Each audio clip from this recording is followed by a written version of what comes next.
Hi guys, welcome back to విద్యా stories. వీడలేని ఆశ, చేరలేని బంధం 54వ భాగం. ఎంగేజ్మెంట్ ఏర్పాట్లన్నీ ఇంటి దగ్గరే చాలా విశాలమైన గార్డెన్లో చేశారు. ఫంక్షన్ కోసం డెకరేషన్ కూడా చాలా బాగా చేశారు. అందరికంటే ముందుగా ఫంక్షన్ హాల్లోకి వెళ్ళారు. అక్కడ చాలామంది ఖద్దరు దుస్తులు, పెద్ద పెద్ద మీసాలతో పాలిటిక్స్ రంగంలో ఉన్న వారంతా కనిపించారు. ప్రత్యేకించి వాళ్ళంతా ఎందుకో వీణవైపే చూస్తున్నారు. మరికొందరు సూటు బూటు వేసుకుని స్టైలిష్గా ఉన్నారు. కొంతమంది లేడీస్ పట్టు చీరలు, పట్టు లంగా ఓనీలతో, మరికొంతమంది స్టైలిష్ ఫ్యాన్సీ డ్రెస్సులు, లీవ్ హెయిర్తో, జుట్టును వేళ్లతో వెనక్కి తోలుస్తూ వెస్ట్రన్ దుస్తుల్లో కనిపిస్తున్నారు. ఈయన వయస్సు ఉన్న ఆడపిల్లలు జై రవీంద్రలను చూస్తూ మెస్మరైజ్ అయిపోతున్నారు. వాళ్ళలో వాళ్ళు గుసగుసలాడుకుంటూ బాగున్నారు కదా అని అనుకుంటున్నారు. మరి కొద్దిసేపటికి వీరను చూపిస్తూ ఆ ఇద్దరిలో ఈమె ఎవరికి భార్య అని తెలియని వారు ఇంతగా చూస్తున్నారు. లేదు, ఇంకా పెళ్లి కాలేదు, సంబంధాలు చూస్తున్నారేమో అని ఇంకొకరంటే, ఎందుకు చూస్తారు, పిల్ల లాయరు, బాగుంది, ఆస్తి కూడా ఉంది, ఎందుకు వదులుకుంటారు, శారద తన కొడుక్కి చేసుకోకుండా ఉంటుందా అంటూ మరికొందరు మాట్లాడుకుంటున్నారు. ఈ మాటలన్నీ శారద వాళ్ళు వింటున్నారో లేదో కానీ వాళ్ళు మాత్రం అందరినీ చిరునవ్వుతో పలకరిస్తూనే ఉన్నారు. వీణకు మాత్రం ఇవన్నీ స్పష్టంగా వినిపిస్తున్నాయి. అక్కడ ఒక ఆవిడ వీణకు ప్రత్యేకంగా కనిపించింది. ఆమె ఒంటి మీద ఇంట్లో ఉన్న నగలన్నీ తొడిగేసినట్లుగా ఉంది. ఆవిడ వెనుక ఇంకెవరో నిల్చొని ఉన్నారు. అతని భుజాలు, ముఖం మాత్రమే వీణకు కనిపిస్తాయి. అతను ఒక స్టాచ్యూలాగా నిల్చొని పెదాలు మాత్రమే కదిలిస్తూ ఆవిడను ఏదో చెప్తున్నాడు. తెలిసిన వారంతా కొద్దిమంది మాత్రమే వీణను పలకరిస్తున్నారు. వీణకు పెద్దగా ఎవరూ గుర్తులేకపోయినా తెలియకపోయినా బాగున్నానండి, మీరు బాగున్నారా అని ఫార్మాలిటీ కోసం వీణను పలకరిస్తోంది. ముందే శారద వీణకు చెప్పింది, అక్కడ ఎవరైనా పలకరిస్తే బాగున్నాను అని చెప్పు, అంతే తప్ప మీరెవరో నాకు తెలియదు అని మాత్రం అడగద్దు. వాళ్ళు ఏమీ తెలియనట్లు ఊరికే తల ఊపకుండా మీరు కూడా బాగున్నారా అని పలకరించు అని చెప్పింది. అందుకే వీణ అలా పరామర్శిస్తోంది. వీణ సౌమ్యంగా మృదువుగా మాట్లాడటం, ఆమె పలకరింపు తీరు చూసి అందరూ ముచ్చటపడి శారద నిజంగా అదృష్టవంతురాలు అనుకుంటూ చూస్తున్నారు. శ్వేత అత్తగారు, మామగారు, మరిదిగారు వీళ్ళంతా వచ్చారని తెలిసి అక్కడికి వచ్చి అందరినీ పలకరించారు. ఏమ్మా వీణ, ప్రాక్టీస్ ఎలా ఉంది, కేసులు బాగా వాదిస్తున్నావట కదా, ఇప్పుడు lawyer Veena Reddy, famous public prosecutor అనిపించుకోవాలి, మేమంతా నీ దగ్గరికే రావాలి అంటూ శ్వేత మామగారు నవ్వుతూ వీణ భుజం తట్టి అభినందించారు. ముందు బ్రేక్ఫాస్ట్ చేయడానికి వెళ్దాం రండి, మీకోసమే వెయిట్ చేస్తున్నాం అంది శ్వేత అత్తగారు. శ్వేత మరిది కూడా రండి అంటూ వీణను పలకరించాడు. అక్కడ శ్వేత తన భర్త శ్రీధర్ పాపకు టిఫిన్ తినిపిస్తూ వారిద్దరూ ఆల్రెడీ తినేశారని, అందుకే ఇంట్లో ఉన్నారని చెప్పారు. టిఫిన్ చేశాక ఇంట్లోకి వెళ్దురు గాని రండి అంటూ టిఫిన్ దగ్గరికి తీసుకెళ్లారు. అందరూ టిఫిన్ చేశాక శారద వీణ చేతికి ఒక బ్యాగ్ ఇచ్చి, వీణ త్వరగా ఈ పట్టుచీర కట్టుకుని రాపో అని చెప్పింది. వీణ ఆ బ్యాగ్ తీసుకుని ఫంక్షన్ హాల్లో నుండి ఇంట్లోకి వెళ్తుండగా వెనక్కి తిరిగి చూసింది. వీణనే వెనక్కి చూస్తున్న ఆ ఆవిడ శ్వేత అత్తగారు, శారద ముగ్గురు నవ్వుకుంటూ మాట్లాడుతుంటే వీణ వైపే చూస్తున్నారు. శారద కూడా తిరిగి వీణ వైపు చూసి ఏదో చెబుతోంది.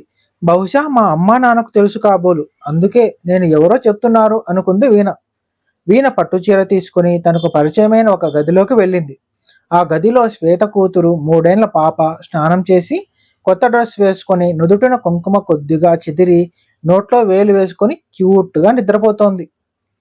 పాపను చూసి, హే యశ్విత, హౌ ఆర్ యూ అంటూ పాప బుగ్గగిల్లి, ఏంట్రా ఇంకా నిద్రపోతున్నావు, మీ బాబాయ్ ఎంగేజ్మెంట్, మీ కొత్త పిన్ని వస్తోంది, లెగు నిద్ర అంటూ పాపను ముద్దు పెట్టుకొని లేపుతోంది. శ్వేత అప్పుడే లోపలికి వస్తూ, అమ్మ బాబోయ్, దాన్ని అప్పుడే నిద్ర లేపకే, రాత్రి మనతో పాటు 4 గంటకే నిద్ర లేచింది, ఏదో పని చేద్దామని పొద్దున మళ్ళీ టిఫిన్ చేయించి దాన్ని 8 గంటలకు కష్టపడి నిద్రపుచ్చాను. నిద్ర తీరకపోతే ఏడుస్తుంది, ఇప్పుడు లేపావంటే దాన్ని ఎత్తుకొని తిరగాల్సిందే, ఫంక్షన్ స్టార్ట్ అయినప్పుడు నిద్ర లేపుదాం, ముందు నువ్వు మొహం కడుక్కో అని ఫేస్ క్రీమ్ ఇచ్చింది. వీణ తలకు నీళ్లు పడకుండా, బేబీ హెయిర్ తడవకుండా బ్యాండేజ్ తలకు పెట్టింది. ముఖం కడుక్కొని వచ్చాక వీణకు మేకప్ బాక్స్ ఇచ్చింది శ్వేత. తర్వాత చీర కట్టడంలో వీణకు శ్వేత హెల్ప్ చేసింది. లైట్ వెయిట్ గ్రీన్ కలర్ పట్టు చీర, దానికి లైట్ పింక్ బార్డర్ అక్కడక్కడ బుట్టాలు ఉన్న ఆ పట్టుచీర కుచ్చులను పట్టుకోమని వీణకు చెప్పి కుచ్చుళ్లకు ఐరన్ పెట్టి బయట పిన్ను పెట్టింది శ్వేత.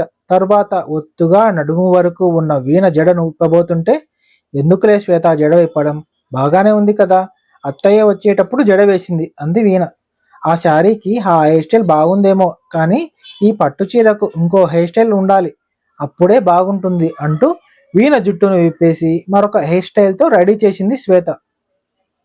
ఇప్పుడు ముద్దొస్తున్నావు చూడు అంటూ అద్దంలో చూపించింది. చీరను బట్టి కూడా హెయిర్ స్టైల్ మార్చాలి తెలుసా అని చెప్పింది శ్వేత. అంత అవసరం ఏముంటట, ఇప్పుడు పెళ్లి కుదిరి చెయ్యాలి గాని ఇవన్నీ ఎవరు చూడాలట, వెళ్ళి మీ తోడుకోడలకు చెయ్యి పో అంది వీణ. మా తోడుకోడలకు ఇద్దరు అక్క చెల్లెలు ఉన్నారు, హీరోయిన్లకు మేకప్ చేసే వాళ్ళని తీసుకొచ్చారులే అంది శ్వేత. అబ్బో అంది వీణ. మామయ్య అత్తయ్య ఉంటే ఎంత పొంగిపోయేవారో, మామయ్యకి వస్తాడన్న ఆశ నిరాశ అవుతోంది. మామయ్య వెళ్ళి 3 సంవత్సరాలు అవుతోంది, ఎక్కడున్నాడో ఏంటో. మొదటి మేనకోడలిని అని నన్ను మామయ్య చాలా ముద్దు చేసేవాడు. అమ్మ కోపంలో ఒక్క దెబ్బ వేసినా మామయ్య దగ్గరికి తీసుకునేవాడు. ఇంకోసారి కొడితే ఇక మీ ఇంటికి పంపను, మా ఇంట్లోనే ఉంచేసుకుంటాను నా కోడలిని అనేవాడు. తండ్రి గుర్తుకొచ్చేసరికి వీణ కళ్ళల్లో కన్నీళ్లు తిరిగాయి. ఉదయం అత్తయ్య కూడా అందుకే కన్నీళ్లు పెట్టుకొని ఉంటుంది. శ్వేత పైకి చెప్పింది కానీ అత్తయ్య చెప్పలేదు. బయలుదేరే టైంలో ఎందుకు గుర్తు చేయడం అని అనుకుంది కాబోలు. తనలోనే బాధపడింది అనుకుంది వీణ. వీణ కన్నీళ్లు చూసి నేను స్టూపిడ్ని కదా అంది శ్వేత. వీణ శ్వేత వైపు చూసింది. మరి ఇంత మేకప్ నేనే చేసి మళ్ళీ నీ కళ్ళల్లో నీళ్లు తెప్పించి మేకప్ అంతా చెడగొట్టించాను అంది శ్వేత. వీణ తల వంచుకుంది. అనవసరంగా నీకు గట్టు చేసి కన్నీళ్లు తెప్పించాను అని తన తల మీద వేళ్లతో కొట్టుకుంటూ మేకప్ అంతా చెడిపోతుంది చూడు అంటూ శ్వేత తన హ్యాండ్ కర్చీప్తో వీణ కన్నీళ్లు తుడిచింది. మళ్ళీ మేకప్ బాక్స్ ఓపెన్ చేసి ఫేస్ క్రీమ్ టచ్అప్ చేసి వీణకు దగ్గరుండి రెడీ చేసి భుజాలు పట్టుకొని పెళ్లి కూచూపులకు తీసుకెళ్తున్నట్లుగా భుజాలు పట్టుకొని తీసుకొని వెళ్ళింది. డోర్ తీస్తూనే ఎదురుగా చాలా మంది వీణను పెళ్లి చూపులు చూడటానికి వచ్చారు. కానీ అది వీణకు తెలియదు. గదిలో నుండి బయటకు వస్తూనే జై, రవీంద్ర మాత్రమే ఆ కళ్ళకు కనిపించారు. వీణ రవీంద్రల చూపులు కలిశాయి. రవీంద్ర చూపులు వీణ మీద తొలగించలేకపోయాడు. రవీంద్ర వీణను చూసి కళ్ళు పెద్దవి చేసి పక్కనున్న జై ఉన్న వైపు చూడకుండా ఏదో ముక్కు గోక్కున్నట్లు వేలితో గోక్కుంటూ నోటికి చెయ్యి అడ్డం పెట్టుకుని సన్నగా పెదాల కదలికలతో అదుర్స్ అన్నట్లుగా పెదాలు కదిలించాడు. వీణ రవీంద్ర వైపు మాత్రమే చూడటంతో జైకి అనుమానం వచ్చింది. తన పక్కన ఉన్న రవి వైపు ఒక్కసారి కోపంగా చూసి రవిని బరబరా లాక్కుని దూరంగా తీసుకెళ్లి చిన్నగా ఏదో వార్నింగ్ ఇస్తున్నాడు. అవేవి ఎవరికీ వినిపించలేదు. కారులో రవి చేసిన చిలిపి పనులు చూసి చూడనట్లు ఉండి ఇప్పుడు వార్నింగ్ ఇస్తున్నాడా అని రవి కారులో చేసిన చిలిపి పనులు గుర్తుకు చేసుకుంటూ కూర్చుంది వీణ. ఇటు పెళ్లి చూపులు జరుగుతున్నాయి కానీ వీణ మాత్రం కారులో జరిగిన చిలిపి పనులను గుర్తు చేసుకుంటుంది. ఫ్లాష్ బ్యాక్లో కడప ఎయిర్పోర్ట్లో ఫ్లైట్ దిగాక శ్వేత పంపిన కారులో డ్రైవర్ కారు వచ్చాడు. రవి నువ్వు డ్రైవర్ పక్కన కూర్చో అని జై రవి వైపు తిరిగి చూసేలోపు రవీంద్ర బ్యాక్ సీట్లో కూర్చున్నాడు. వీణ మాత్రం ఆఫీస్లో ఉన్న జూనియర్ లాయర్ తేజస్వి ఫోన్ చేయటంతో ఫోన్ మాట్లాడుతూ తన కారులో కూర్చుంది. శారద కారులో కూర్చోబోతున్నప్పుడు ఎవరో తెలిసిన వారు పలకరించటంతో శారద బ్యాక్ డోర్ అలాగే ఓపెన్ చేసి మాట్లాడుతుండటంతో వీణ ఫోన్లో మాట్లాడుతూ రవి పక్కన కూర్చుంది. వెనక నుండి వీణ నడుము చుట్టూ చేయి వేసి నడుముకు జాకెట్కు మధ్యన రవి గిల్లాడు. వీణ ఎగిరిపడి అప్పుడు గమనించింది. పక్కన రవిని చూసి వెంటనే ముందు సీట్లో ఉన్న జైని చూసింది. జై చూపులో తామిద్దరిని అలా చూడటం చూసి ఎందుకొచ్చిన తంట అనుకున్న వీణ జైని తిట్టుకుంటూ అతని కళ్ళు పీకేయాలి, ఏంటా చూపులు అనుకుంటూ అత్తయ్య ఇక్కడ కూర్చుంటుంది, నేను అటువైపు కూర్చుంటాను అని లేవబోయింది. వీణను లేవనీయకుండా చెవి దగ్గర చెప్పాడు. లేచి వెళ్ళావంటే నా మీద ఒట్టు. రవి కూడా ఫోన్ మాట్లాడుతున్నట్లు బిల్డప్ ఇస్తూ వీణ వైపు చూడకుండా చెప్పాడు. వీణ అటువైపు తేజస్వికి ఏమీ చెప్పకుండానే కాల్ కట్ చేసింది. కానీ చెవి దగ్గర ఇయర్ ఫోన్స్ మాత్రం అలాగే పెట్టుకొని రవి వైపు కంటే ముందు జై వైపు భయంగా చూసింది. వీళ్ళిద్దరి వైపు అనుమానంగా చూస్తున్న జైని డ్రైవర్ ఏదో అడగటంతో ఆ అని మరోసారి ఏమడిగావు అని తెలుసుకొని అతనికి సరైన జవాబు చెప్తున్నాడు. అమ్మయ్య అనుకొని రవి వైపు చూసి చేయి మెల్లిగా అన్నట్లు కళ్ళతో చూసింది. తీయను అన్నట్లు చిలుపుగా మొండిగా వీణ కళ్ళలోకి చూసి జవాబిచ్చాడు రవి. వీణ మునివేళ్లతో తల కొట్టుకుంటూ, నువ్వు చాలా ముదిరిపోతున్నావు ఈ మధ్య. చాలా ధైర్యంగా ఉంటున్నావు. ఏంటి మీ అన్నయ్య అంటే భయం లేదా అని ఏదో సర్దుకుంటున్నట్లుగా రవి వైపు వంగి అతని చెవిలో దగ్గరగా చెప్పింది. భయం లేదు అన్నట్లు చెప్పాడు రవి. ఎదుటి వాళ్లకు ఏదో ప్లాన్లో మాట్లాడుతున్నట్లే ఉంది వారిద్దరి సీన్ చూస్తే. ఈ చీరలో ఎప్పుడెప్పుడు ఏకాంతం దొరికితే ఒక హగ్ ఇవ్వాలని వెయిట్ చేస్తున్నాను. నీకు చీర కట్టుకుంటే ఎంత అందంగా ఉంటావో అన్నాడు రవి. ఈ గుసగుసలు జై చెవిన పడ్డాయేమో. వెనక్కి తిరిగాడు. ఇద్దరి వైపు అనుమానంగా చూస్తూ కింద నుండి పైదాకా ఇద్దరిని అబ్జర్వ్ చేసి చూస్తున్నాడు. వీణ గబుక్కున తన నడుము చుట్టూ ఉన్న రవీంద్ర చెయ్యి కనిపించకుండా తన చీర కప్పేసి చీర సర్దుకుంటున్న నెపంతో అతని చెయ్యి కనిపించకుండా కప్పేసింది. ఏంటా గుసగుసలు? జై అరిచాడు.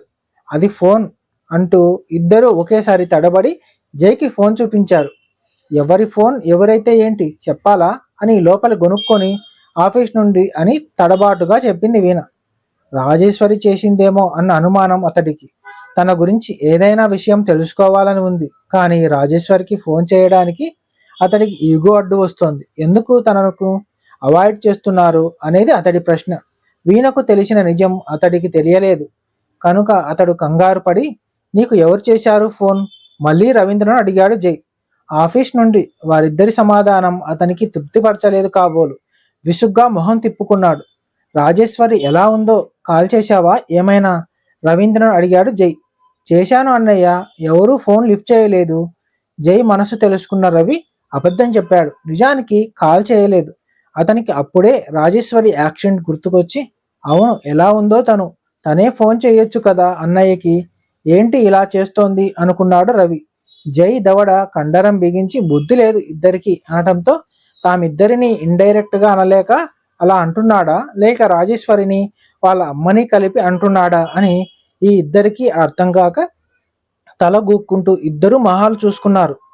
నాటకానికి తెరదించడానికి మేము జర్నీలో ఉన్నాము, మళ్ళీ కాల్ చేస్తాము అన్నట్లు ఈ ఇద్దరు ఒకేసారి ఇయర్ ఫోన్స్ చెవి నుండి పక్కకు తీసేశారు. శారద కూడా మాట్లాడుతున్న ఆవిడతో, వస్తాను అఖిల, మళ్ళీ కలుద్దాం. మనం త్వరలో జై పెళ్లి పెట్టుకోబోతున్నాం. తప్పకుండా రావాలి. కార్డ్ పంపిస్తాను. ఇంకెవరో కృష్ణవేణి కూతురుతో ఇద్దరూ ప్రేమించుకుంటున్నారు అని చెప్తోంది. చెప్పేసి కారు దగ్గరికి రావటంతో శారద చూస్తుందని వీణ చెయ్యి తీయమన్నట్లు రవీంద్ర డొక్కలో మోచేతితో చిన్నగా పొడవబోయి గట్టిగా పొడిచింది. దాంతో రవి ఎగిరిపడ్డట్లుగా కదిలి హా అని మూలిగాడు. జై ఇద్దరిని గమనించినట్లు ఉన్నాడా, లేక ఆ ఇద్దరిని తిట్టుకుంటున్నాడా? వీణకు జరుగుతున్న పెళ్లి చూపుల గురించి తెలిస్తే వీణ ఎలా రియాక్ట్ అవుతుంది తెలుసుకోవాలంటే వేచి చూద్దాం నెక్స్ట్ ఎపిసోడ్లో. కథ సమాప్తం.